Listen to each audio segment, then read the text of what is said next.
দেখো এখানে এই যে এই লাইন বরাবর 4 4 8 আর 4 12 12টা কয়েন আছে। এই লাইন বরাবর 4 4 8 আর 4 12টা কয়েন আছে। তো এবার আমি কি করব, এখান থেকে আমি কোনো একজনকে একটা কয়েন দিয়ে দিলাম। এখন আমাদের কিন্তু এই আলাদা হয়ে গেছে, কিন্তু তোমাকে কি করতে হবে, এই লাইন বরাবর 12টা রাখতে হবে, এই লাইন বরাবর 12টা রাখতে হবে। কিভাবে করবে ট্রাই করো।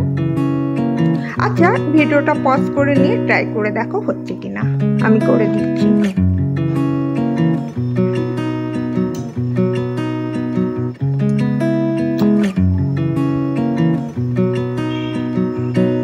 এবার দেখো তো হচ্ছে কিনা।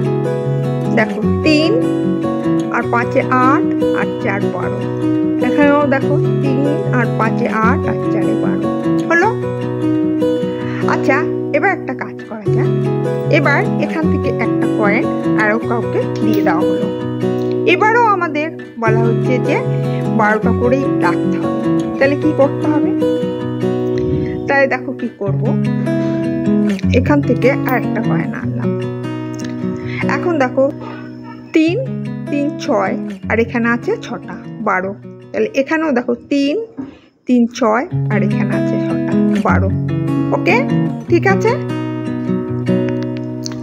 এখন আমি যদি আবার এখান থেকে একটা কয়েন নিয়ে নিই, আবার তোমাকে বলা হচ্ছে যে এখানে প্রত্যেক এই লাইন কলাম বরাবর আবার এই রো বরাবর 12টা করতে হবে। তখন কি করব, তাহলে তখন আমি কি করব, দেখো এখান থেকে একটা কয়েন এখানে আনলাম।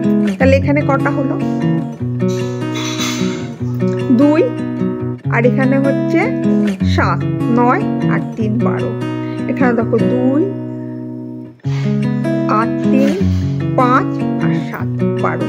ওকে এইভাবে আমরা আরো যদি একটা কয়েন সরিয়ে দেওয়া হয় তখন কি করব, দেখো এখান থেকে একটা কয়েন এখানে দিয়ে দিলাম।